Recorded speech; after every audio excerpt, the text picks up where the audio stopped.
तो आज हम ऑस्ट्रेलिया के पानी में उतर रहे हैं, पर ये कोई आम सुकून वाली डुबकी नहीं होने वाली। हाँ, बिल्कुल नहीं। हमारे पास एक कहानी का सारांश है, जलदस्यु शार्क की डरावनी कहानी। सुनने में ही डरावना लग रहा है। है भी। ये एक एडवेंचर ट्रिप के बारे में है जो बहुत भयानक मोड़ लेती है। अच्छा, तो चलिए देखते हैं इस कहानी में क्या है। शुरुआत कहाँ से होती है? कहानी शुरू होती है ऑस्ट्रेलिया में। दो दोस्त हैं, हैदर और उसका साथी। वो शार्क के साथ केज डाइविंग करने का सोचते हैं और इसके लिए चुनते हैं टकर एक्सपीरियंस को। टकर एक्सपीरियंस, ये नाम कुछ कहता है। हाँ, इसे चलाने वाला आदमी है टकर।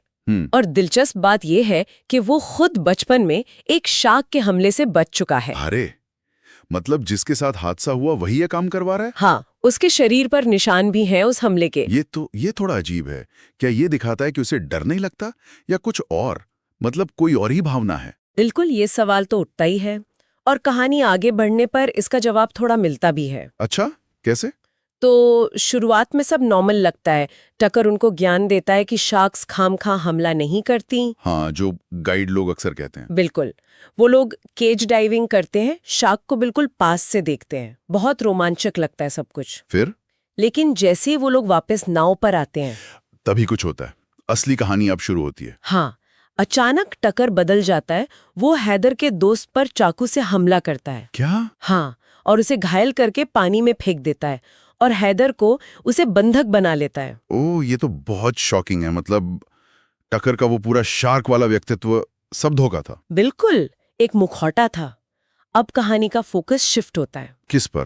जेफ पर। वो एक अमेरिकी सर्फर है, अकेले ट्रेवल करना पसंद करती है। अकेली? रास्ते में उसकी मुलाकात एक लड़के से होती है, लेकिन वो अपनी आदत के मुताबिक जल्दी उसे पीछे छोड़कर आगे बढ़ जाती है। और फिर उसकी किस्मत उसे कहाँ ले जाती है? बदकिस्मती से उसकी राह टक्कर से टकरा जाती है। कैसे? क्या वो भी शार्क देखने जाती है? नहीं, टक्कर उसे जमीन पर ही मिलता है, बातों में उलझाता है और फिर मौका देखकर बेहोश कर देता है। अरे नहीं। और अपनी नाव पर ले जाता है। यहाँ दिखता है कि वो कितना चालाक है, भरोसे का फायदा उठाता है। और जेफ, जब उसे होश आता है? वो खुद को नाव के एक बंद कमरे में पाती है और वहां अकेली नहीं है। कौन है वहां? हैदर? हाँ, हैदर भी वहीं बंधी हुई है और दीवार पर कई और लड़कियों के नाम लिखे हुए हैं। नाम मतलब जेफ को और हम सबको समझ आता है कि टक्कर कोई आम क्रिमिनल नहीं है। वो एक सीरियल किलर है। ओ गॉड, ये तो बहुत डरावना है। ये नाम लिखना, क्या मतलब है इसका? कोई ट्रॉफी की तरह? हाँ, शायद ये उसकी सोच दिखाता है। वो खासकर टूरिस्ट लड़कियों को अपना शिकार बनाता है। और कहानी में बताया गया है कि वो उनकी मौत रिकॉर्ड भी करता है। हाँ, ये सबसे भयानक हिस्सा है। वो उनकी मौत को कैमरे पे रिकॉर्ड करता है। क्यों? इसका क्या मकसद हो सकता है? उसका एक अजीब से दर्शन है। वो शार्क को भगवान जैसा मानता है और इंसानों को बुरा। क्या बकवास है। वो हैदर को बड़ी बेरहमी से शार्क के हवाले कर देता है और ये सब रिकॉर्ड करता है। जेफ बेचारी ये सब देखने पर मजबूर होती है। ये तो सोचकर ही रोंगटे खड़े हो रहे हैं। रिकॉर्डिंग का क्या करता होगा वो? सिर्फ अपने लिए? उसे बचाने आता है? हाँ, वो लड़का जिसे जेफ पीछे छोड़ाई थी, वो उसे ढूंढते हुए टकर की नाव तक पहुंच जाता है। अच्छा, तो उम्मीद है अभी। वो जेफ को बचाने की कोशिश करता है।